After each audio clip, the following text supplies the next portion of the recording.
A vida é maravilhosa no fim das contas, que acho que uma das coisas mais interessantes de estar vivo, e aqui eu não estou falando de religião, nem. Eu acho que é até meio desligado disso, que é as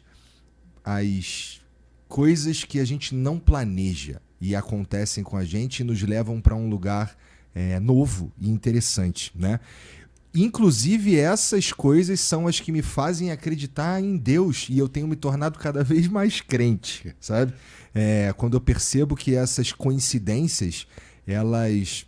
Não sei se eu entendo que o nosso cérebro é bom de reconhecer padrões e a gente é bom de pegar e transformar as coisas, na verdade, traduzir as coisas do mundo para a nossa própria realidade.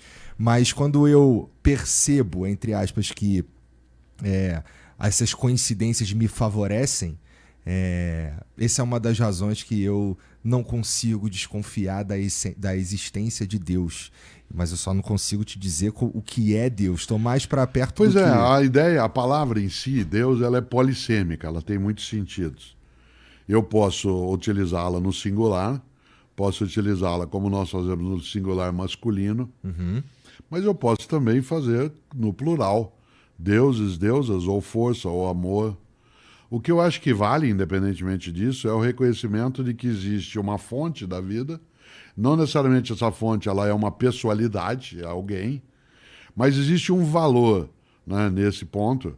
E é claro que a noção, né, de crença em uma força que pode nos auxiliar ou nos prejudicar, né, uma força que seja fonte ao mesmo tempo de amorosidade ou de punição, ela é uma das maneiras de nós termos, né, nossa existência.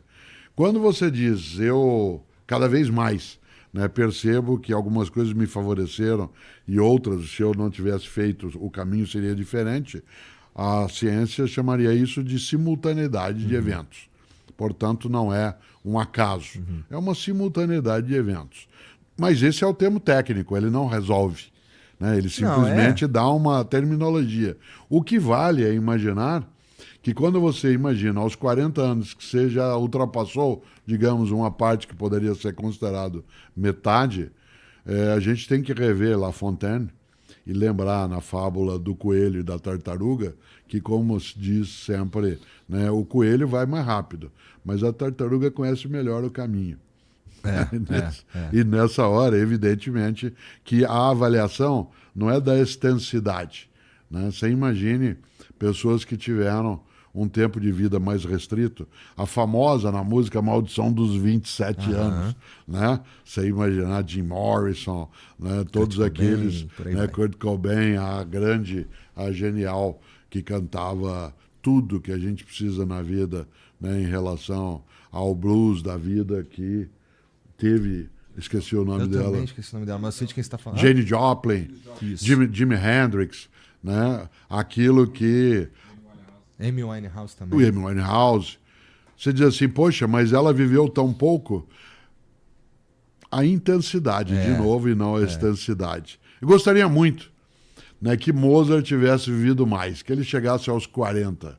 Se com o que viveu ele fez 626 obras, né, imagine. Mas isso aí é algo que não há como, né, a gente pensar. O que vale é que quando essa jornada, essa caminhada, ela se aproxima da conclusão, quando você tem mais idade, como é o meu caso, você fica imaginando que talvez é preciso olhar aquilo que já se vivenciou como fonte de aprendizado, mas também com uma fruição daquilo que vem e tem, e que se possa deixar de lado o que é irrelevante. Por exemplo, eu gosto muito de leitura, me dedico a isso há décadas, mas eu já não leio mais qualquer livro.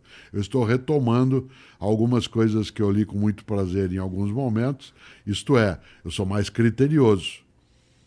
Minha mãe faleceu com 93 anos e vez ou outra ela me ligava e disse, filho, vem aqui, a gente morava próximo de residência, vem aqui conhecer uma amiga minha, dizia, mãe, eu conheço muita gente, eu não dou conta nem de quem eu já conheço, eu não quero conhecer mais ninguém, né? Eu quero trabalhar um pouco a qualidade disso. Isso vale em relação a convivências, a coisas, mas se a gente é movido pela essa ideia da completa finitude, isto é, que haverá um término e que isso não faz sentido, se começa a ter o desespero que algumas pessoas são possuídas, que ela tirar a vida porque tem medo de morrer.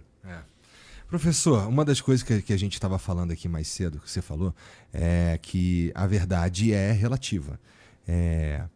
Mas existem coisas sei lá, eu olhando a existência, as coisas que estão perto de mim e tudo mais, eu fico pensando se existe uma verdade que seja universal.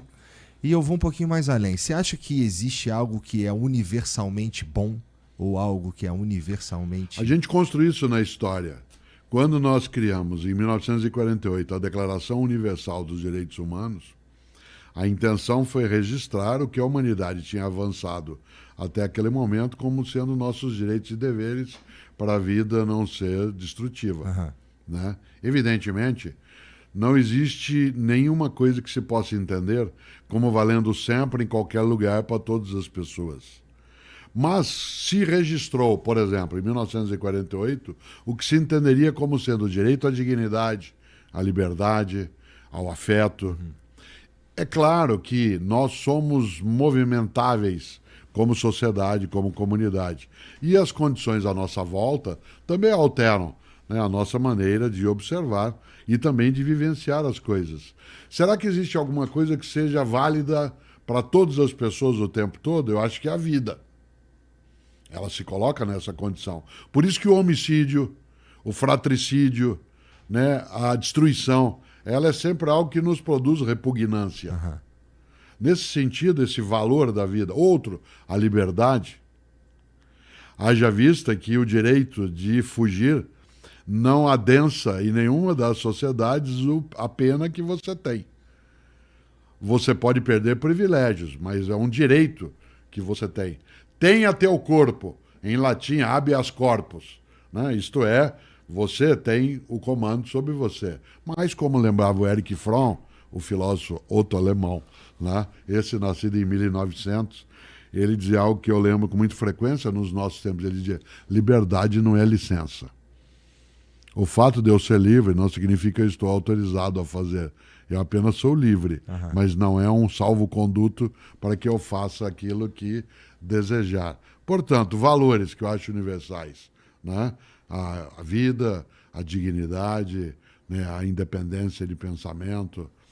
Se você se lembra, há uma música antiga, você não era nascido, era que já, mas era muito pequeno, chamado Pesadelo, né? Do Maurício Tapajós e do Paulo César Pinheiro. E ela diz, você corta um verso, eu escrevo outro. Você me pega vivo, eu escapo morto. De repente, olha eu de novo. Se um muro separa, uma ponte une. Você prende meu corpo, eu solto minha mente.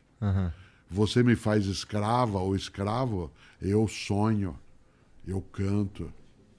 Você impede que eu possa caminhar do jeito que desejo, minha mente faz isso. Eu não posso chamar os meus deuses pelo nome que a gente sempre deu. Eu dou o nome dos teus, mas você não acaba comigo. Você escreve, corta, eu escrevo outro. Acho que esse é um valor, né? É uma possibilidade. Por isso que algumas ideias nos emocionam na arte, no cinema. Quando, né, a gente vê a história da libertação da Escócia e vê o Wallace gritando Freedom! Aquilo move energia na gente. Quando a gente vê o filme Um Sonho de Liberdade, né, aquilo mexe conosco. Eu acho que liberdade, não no sentido de fazer o que se quer fazer, mas, acima de tudo, fazer aquilo que impede que você não mereça existir. E assim, a gente talvez... Quando a gente pensa em liberdade, eu sou livre, por exemplo. Eu posso ser livre mesmo nesse sentido que você está falando, se você me aprisiona, eu sonho, eu penso e por aí vai. Mas a gente, nosso modo de vida hoje em dia, a gente não é exatamente livre também, né? Se a gente for parar para pensar que, bom, eu tenho que pagar aluguel, eu tenho que pagar a escola, eu tenho que pagar uma porrada de coisa, portanto, eu preciso de uma atividade que me dê algum dinheiro para que tudo... Então, na maior, assim, pelo menos se você está vivendo em São Paulo dentro do sistema que a gente vive, liberdade é uma ideia um pouco que a gente deveria parar para pensar se a gente realmente está sendo livre no fim das contas. No século XIX, um grande pensador alemão, Ó. Karl Marx, ele fez uma reflexão sobre dois reinos em que nós vivemos. Você e eu, qualquer pessoa. O reino da necessidade e o reino da liberdade. E ele introduziu um conceito que vale nisso que você está dizendo, Marx. Há uma diferença entre ser livre de e livre para. Para você ser livre para escolher, para decidir, você precisa ser livre da necessidade. Eu só posso ser livre para se eu for livre da carência, se eu for livre da falta de recurso. É claro que uma sociedade, ela faz com que você tenha que dar conta das suas necessidades para que você possa fazer escolhas sem a obrigatoriedade. Quando a questão é como é que você se sustenta para você poder fazer escolhas mais ampliadas, você precisa se libertar do reino da necessidade para chegar ao reino da liberdade. Ora, eu tenho muito mais liberdade porque eu, Cortella, estou mais distante do reino da necessidade. Eu não tenho dificuldade para o meu aluguel, para a minha alimentação. Eu estou já distanciado do reino da necessidade. Eu estou mais fortemente no reino da liberdade. Mas aí vem um passo. Como humanidade, a frase "a minha liberdade acaba quando começa a do outro", ela é muito estranha. Eu também acho. Porque a frase central seria "a minha liberdade acaba quando acaba do outro". Se algum ser humano não for livre, ninguém é livre. Se alguma criança adulta não for livre da fome, ninguém é livre da fome. Se alguma mulher não for livre da opressão,